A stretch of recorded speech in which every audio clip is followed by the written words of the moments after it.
to the awareness professional, culture is everything, right? Everything. But as we've mentioned, we're also all about using data to inform our actions and make sure we're making the best choices. So we have brought in Jinan to share with us her insights on toxic culture and how we can deal with one. So really looking forward to this talk, and I will go ahead and pass it over to you. Thank you. Thank you so much for that. And welcome, everybody. For those of you who don't know me, my name is Jinan Budge, and I lead our security and risk research at Forrester in Asia Pacific.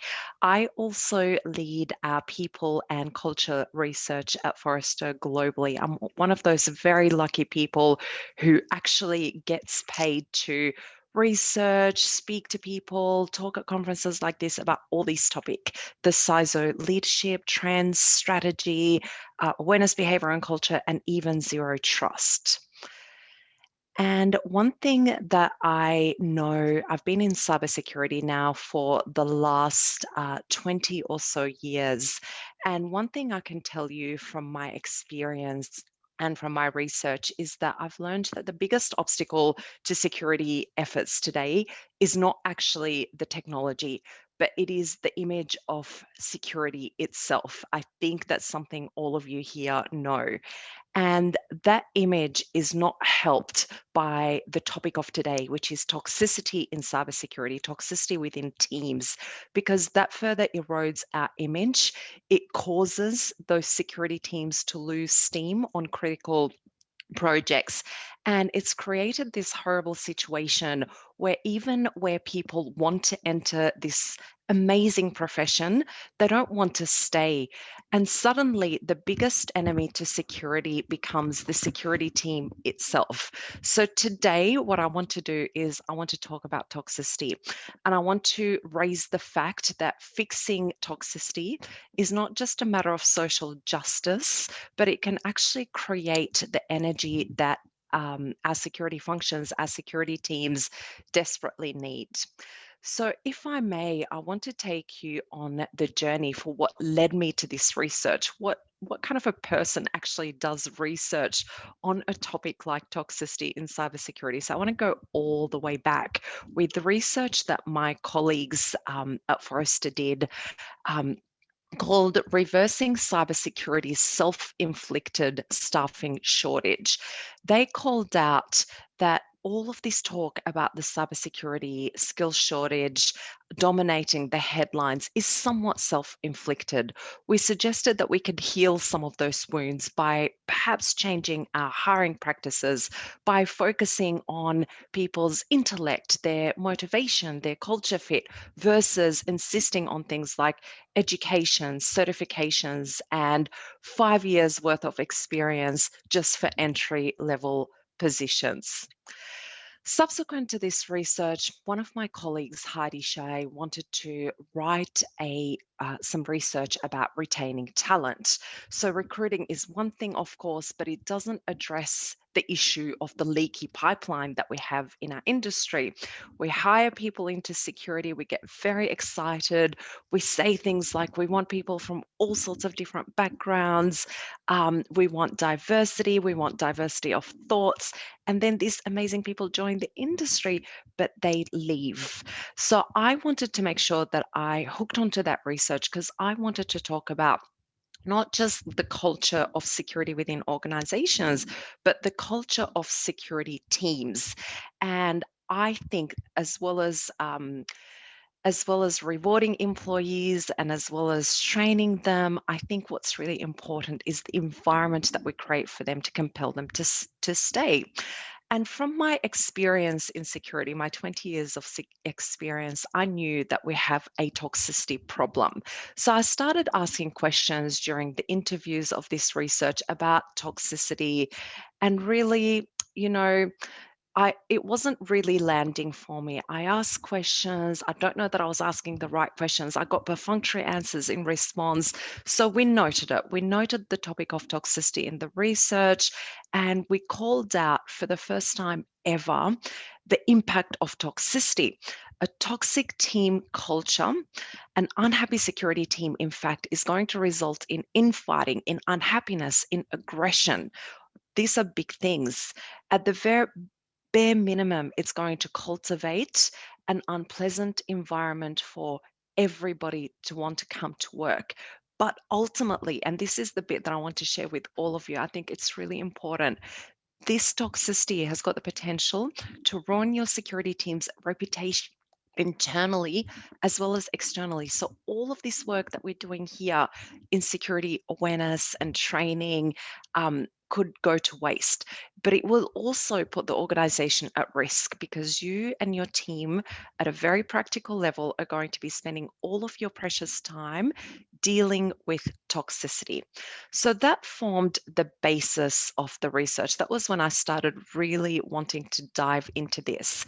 And one of the questions that kept on playing on my mind is, why is this such a big thing in security? Is it because this is the only profession that I've known for 20 or so years? Um, is it different from other professions? I don't know what's going on in security. So I asked the community, I put a question up on LinkedIn and I said, hey, what do you think causes this problem of toxicity in our industry? And I put up a couple of things, which when I look back in 2020 hindsight were really quite naive. The response that I received back from the community was quite overwhelming. And it was overwhelming. I learned that actually every single one of us is an expert, unfortunately, on the topic of security. And that also I learned that toxicity takes on many forms. I in in doing that research, in having these conversations, I received the most horrendous messages about people's experiences, and they described in great detail about what toxicity actually meant for them, what it looked like, what it felt like. It's really easy for a lot of us to think that toxicity is something that you encounter with your boss has been horrible to you, but no, it's a lot broader than that. Um, for example, those with technical backgrounds are considered nuance. And I note that the last speaker had some really great tips on how to deal with that. But I also do want to note that there is toxicity in that, and that there are many people in cybersecurity itself who are from a non-technical background who experience microaggression and sometimes outright aggressions from their peers. Senior leaders at my company view security as a burden. I am afraid of sharing my ideas with my colleagues. So these are some of the messages that were relayed back to me when I embarked on that research. And I decided at the very bare minimum, I wanted to write about it. And we launched our inaugural research paper on that topic titled Fix Toxic Culture Before It Kills Your Innovation. And I've got a copy for you here from one of the main figures of that research, and that is the causes of the causes of toxicity within cybersecurity summarized in a Wordle. So, welcome to security's dirty secret, workplace toxicity. It's often hidden, it's often undiscussed, it can be quite endemic in its nature. The number one cause of toxicity within cybersecurity actually really surprised me, and that was unequivocally the lack of organizational support. What my interviewees suggested is that it's really hard for the team to be happy when security is viewed as a negative or as a tax. This culture will always be difficult for people to stay in. So that hopefully gives you all here a great impetus to do what you're doing. By not building a security culture outside of the team, there is a negative culture that is actually created for the security team, and that can cause toxicity. Ego was, of course, repeated multiple times. People mentioned things like the imposter syndrome, low self esteem, the need to be right, both as causes and symptoms of toxicity, actually. And another one that really stood out for me was the abundance, the prevalence of the hero complex, which came to us by many names, such as the messiahs, the rock stars, the bros, the invisibles, the brilliant jerk, whatever you want to call it. What that refers to are those who are not team players and feel that they and only they can solve the problem and like to beat their chest about it. Now, the thing with toxicity, and when we talk about toxicity, quite a lot of the time we think this is a social issue. And absolutely, we are right. The mental health of the individuals who have encountered toxicity are significant. As I've learned all too well in the last 12 months. People spoke to me about thoughts of self harm, of suicide, poor out of work habits, such as having to drink and having to take drugs to numb the pain. There are also, of course, the impacts on the team, the cybersecurity team itself. We end up seeing teams who have got large levels of absenteeism and sick leave. There's a certain level of emotional detachment. People don't want to go the extra mile in the team. But some of the things that we don't often talk about when we think of toxicity is the impact that this picture has got actually on the security posture of an organization. Again, at a very practical level, a toxic team, a team that is busy being depressed, fighting with each other, throwing chairs at each other, complaining to HR, they are not building automation. They are not operating in a proactive mode. They are not designing the most amazing, the most engaging security awareness and training programs. That is not what's occurring in those teams. And as a result, the security posture of the organization decreases and risk increases. And of course, another personal one is the impact of all of this on people's careers.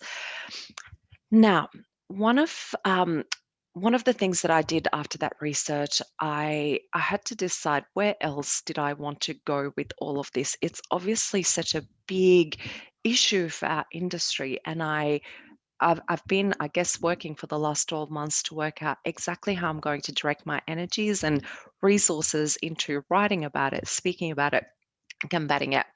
So, an opportunity arose. One of the key pieces of research that we do at Forrester is predictions. We do it in October every year. And my colleagues suggested, based on the research and the response that we had from the community, that we, what is our prediction around this topic of toxicity actually? And here is what we came up with. We predicted that a CISO from a global 500 firm will be fired for instilling a toxic security culture within their team. When you make a prediction at Forrester, you don't just kind of make it, plug it into thin air. In fact, it's a very competitive process. There's about 60 predictions fighting to get into that report that only has 5. So you've really got to justify it. So here's my justification. That's what I want to share that with you today. So number one reason, the prevalence and the increased use of social media. I remember way back when in my early career, the sharing list of serial toxic pests used to be the domain of private networks. We would all text each other or even, call each other on the phone. Hey, have you worked for that person? Have they worked for you? What are we going to do? But now employees know that they can take to social media if their concerns have been ignored. The number 2 reason, let's go back to that Wordle summary. Without going into too much detail, I can tell you that 8 of the top 10 causes for toxicity in cybersecurity, in one way, shape, or form, relate to a failure in leadership. We're talking about things such as lack of organizational support, low leadership maturity, the inability of the security leader to get their team's buy-in. Whilst abuse, humiliation, and inequality also may have been tolerated in the past, in 2021 and beyond, this is no longer the case. And there are significant leadership implications to changing this norm. I'm going to give you a couple of examples. At Forrester, and I guess all of us here are seeing probably a huge move towards values based decisions where consumers, shareholders, and employees vote with their feet. In Australia, which, as you can probably tell by the accent where I'm from, AMP shareholders pressured the firing of a trio of executives for harassment claims. In the US, the Ellen DeGeneres show last year, and I know you weren't expecting that necessarily in a security presentation, but here we are, snagged the spotlight for bullying issues with 3 producers ousted as a result. Many of us are voting in with our feet. And I love this awesome quote by Diane Smith Gardner in our Australian Financial Review, where she calls out that the community, actually, the community at large, has come a bit further and a bit faster than organizations have in relation to the expectation of behavior in the workplace, particularly when it comes to matters that are related to discrimination, harassment, and diversity and inclusion. One thing I did want to do when I made that prediction, I actually wanted to test myself. Hey, is it how likely is it that people are going to be speaking out and that a CISO or a security leader is going to be ousted publicly and then fired for instilling security culture? So again, I asked the question of my community, is speaking out career smart or is it career suicide? Have you ever publicly spoken out about a toxic leader? Would you do it? Should you do it? How would you do it? Why not? What are the pros? What are the cons? Again, this opened up a whole other can of worms. And I think actually my next piece of research is going to be about this topic. How do you speak out? I had hundreds of comments, both publicly and privately, again, which we had to work out what to do with. So I wanted to share some of that with you, and it was really interesting because only 35% of people actually said that they would speak out in a toxic situation, and that is heartbreaking. That means that there are 65% of people actually who not only would not speak out, but they noted that this would be career suicide actually if they did. Those who the pros for speaking out are huge proponents of changing the culture, raising awareness, holding the person accountable. And what came out more than anything is that they wanted to act on behalf of those who can't. They were very strong about social justice. On the career suicide front, also completely understandable. People were afraid. They were afraid of many things. They were afraid of backlash from the perpetrator. They were afraid that their career would be in jeopardy. Many people I speak to don't know how to speak out, particularly those in their early career. But I find that this is a multi-generational issue. This does not just discriminate the young or the old. So there are lots of reasons for pro, lots of reasons for cons also. And I love these quotes that I'm about to share with you. On the pro side, when we speak out, we are demonstrating courage. We're also influencing others to following suit. So setting an example there. And on the con side, of course, all of the things that I mentioned, challenging the status quo, basically, it threatens people's status and relationships. You could have negative performance evaluations, undesirable job assignments, or even termination, or at least the perception of doing so. From all of the data and all of the stats that I have managed to find, and I've found very little data and statistics in cybersecurity specifically, but I know that organizations are not doing enough to tackle toxicity, which really surprised me given that this is such a big and prevalent issue. In fact, 53% of employees say that firms do not address toxicity issues, and I think that's a problem.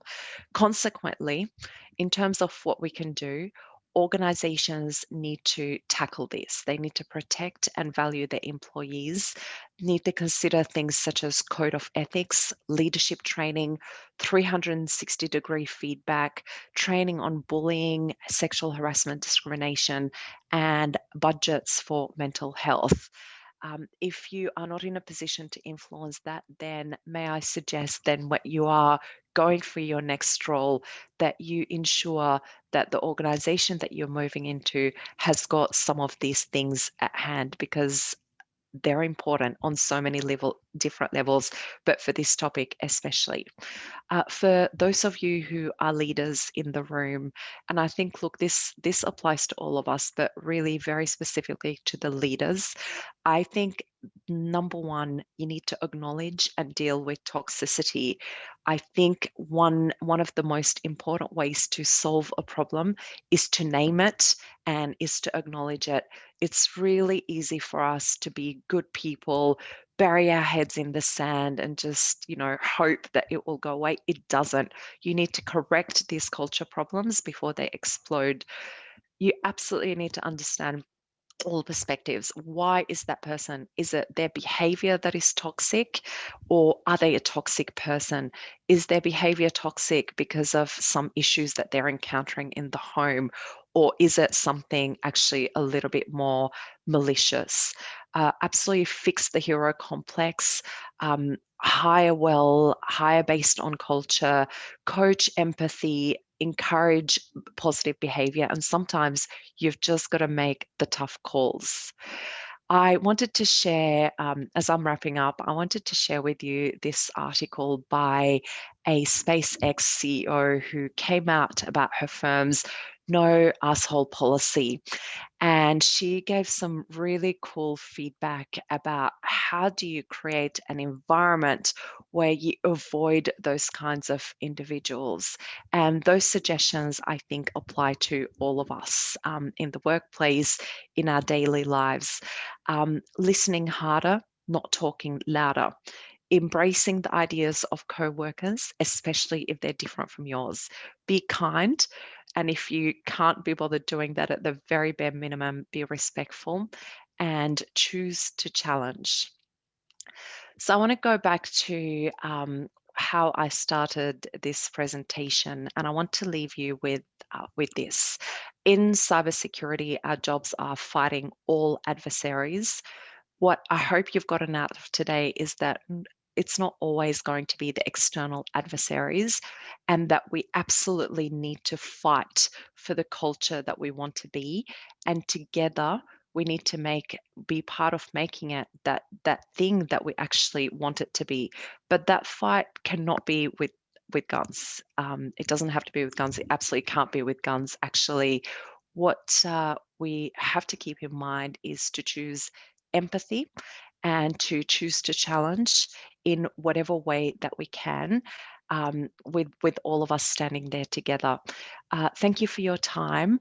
I just wanted to let you know that I've been working for the past few months on a survey to try and gather data on this topic. I will share that with you. So if you do have time, please help out and complete the survey. Thank you very much for your time. I will be there in that Slack hallway thingy, and please get in touch with me on LinkedIn, on Twitter. I love speaking to people and hearing your stories. Thank you very much for having me. Thank you so much. This was really, really fantastic. And if you pop into that Slack hallway thing, you can see there was a lot of people who this talk really resonated with. So thank you so much for sharing all of your insights and thoughts. Thank One you. question that I personally had is, in dealing with some of these cultures in the past, some of the feedback that I've heard from leaders are that the examples shared that over time really are indicative of a toxic culture aren't strong enough on their own to hold anybody accountable. They're not overt enough to qualify as true harassment. So there's no action that can be taken, which probably is actually a bit of a cop out. But based on some of the things you've gone through in the messages you've seen and the research you've done, do you have any tips on how to refute that kind of an argument? I mean, I think you called it, Cassie. It's a cop out. It's a cop out. And one of the things that's coming out really strongly is in our industry, for some reason, we don't seem to know what acceptable behavior is. Boundaries are consistently crossed. I don't know why this is happening, but I think for all of us, we have a responsibility to know what our boundaries are, to really understand what acceptable behavior is, to listen to that amazing thing called a gut instinct. Actually, harassment and discrimination, it is quite often in the eyes of the beholder. You know, you can't have somebody say to you, oh, I didn't mean to offend you, therefore I didn't offend you. So it's a cop out, and I think we all just need to call it as such, politely, respectfully, whatever, but we do have to call it at this stage. Yeah, I love that. Another question here in our Slack hallway, since we have a couple of minutes. Curious if any of the research took into account the generations of individuals within the teams, if the generations were considered toxic, and if any cultural differences there played a role in the outcomes. We haven't taken it into account in enough depth for me to be able to answer from a data perspective. Anecdotally, I'm finding this quite multi-generational. It's really interesting. Some of my colleagues and I are writing research on gender bias in cybersecurity, and we've started touching on all of the different intergenerational elements. We're thinking of splitting the research, but then I keep on coming back to, no, we are all facing, everybody is facing the same issues regardless. It's just maybe how you approach the situation and how it impacts you is different if you're in your early career versus in your later career. I think, I know from my own personal experience, when I've encountered toxic situations in my early career, I was a lot more inclined to think that, maybe I was the problem, maybe I needed to change. I took it a lot more personally, whereas at this point in my career, it's like, you know what, I'm calling it, this is not me, this is you. So maybe there is a little bit of that, but not enough to, To correlate the data right now. That's right. Perfect. Yep, that makes sense.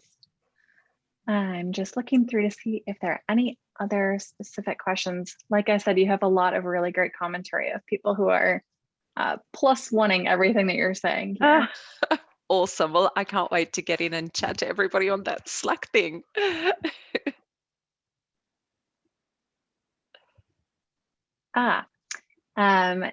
Because the report is behind a paywall, do you know if the paper is available through any e-libraries for loan? On this particular topic, given the strong community engagement, I wrote a blog that is not necessarily exactly the report, but it's a lot of the report. So hopefully that'll help. And I'll put that in the chat also. Thank you. Wonderful. Yeah. Thank you so much for coming and sharing this really great insight with us. You've clearly hit a lot of people right in the feels. So it means a lot that you came and shared with us today. Yes. Fortunately. But that's the beauty of community, is that we come together and are able to share these experiences. Yes, absolutely. Thank you so much. Thanks, everyone. Thank you, Jinan. I really appreciate it.